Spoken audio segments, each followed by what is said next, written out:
We continue to see energy prices buffeted by headlines out of Ukraine and Russia, particularly acute perhaps when it comes to natural gas, because Russia is an important supplier to the rest of Europe. Of course, it's an important crude oil supplier as well. So what are the implications of this brewing conflict for the energy markets? Dr. Pierre Noël is a global research scholar at Columbia University's Center on Global Energy Policy, and he joins us now. So, Pierre, as we watch all of these competing headlines, what do people need to keep in mind about the significance of Russia as a supplier to the rest of Europe? Thank you, Julie. Well, they need to keep in mind perhaps one number, which is that the flows of Russian gas to the European Union are worth about a third of global LNG trade, right?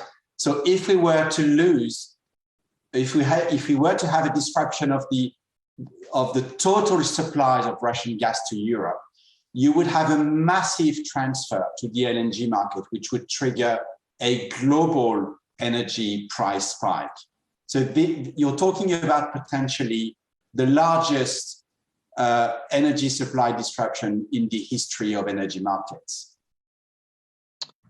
Frame this for us a bit. When you say crisis, a lot of the numbers we've been hearing as the situation has unfolded is $150 barrel, at least from the oil markets. Would that be high enough? So the spike would start, of course, from the gas market. It would migrate to the oil market via interfuel substitution in Europe and in Asia, as the market looks for any molecules of natural gas that can be shipped to Europe. So people in Asia would shift to oil if they can to free up some LNG, some natural gas for Europe. And in Europe, of course, any oil that can be substituted for natural gas would be. So that would be supportive of the oil price. However, the macroeconomic implications of the crisis would of course go the other direction and would put downward pressure on the oil price via inflation and lower economic growth.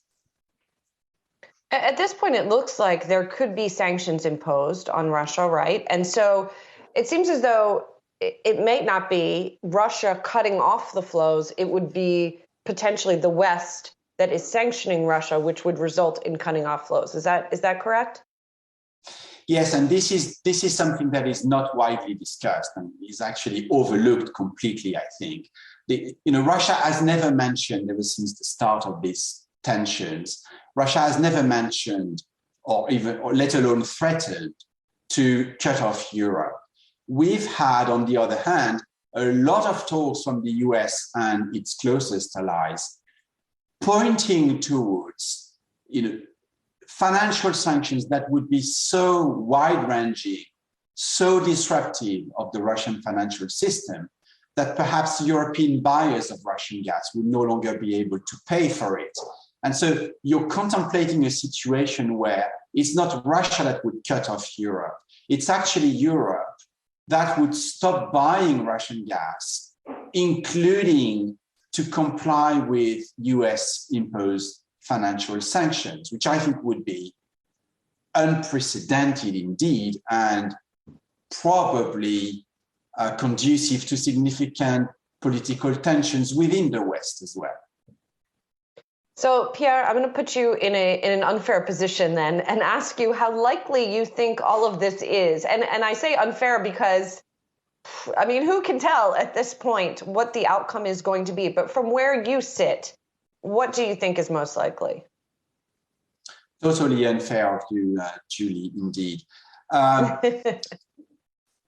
No, I'm not going to pretend that I have insight that I actually do not have. What is clear to me is that even if there is no full-scale war this time, we have entered a new era. The post-Cold War era is over.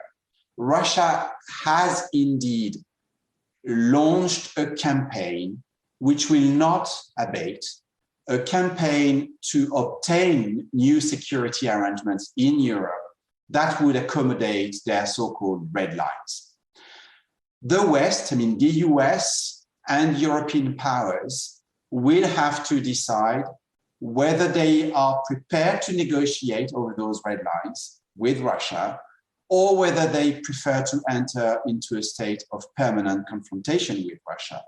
If they choose the latter, this is bad news for Europe, bad news for Russia, but this is extremely bad news for Ukraine, which will be unable to go back to economic growth and will drift into a state of increasing political instability and ungovernability.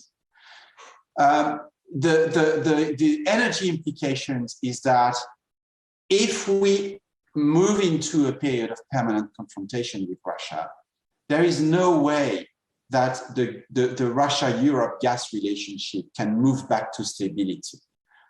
Nord Stream 2 will probably not come online. The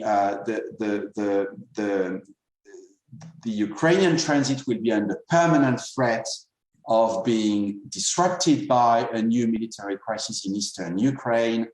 And therefore, this is bad news for natural gas. This is bad news for Europe's climate policy as well, because gas makes it cheaper and easier to reduce carbon emissions. And this is basically a lose-lose situation for everyone.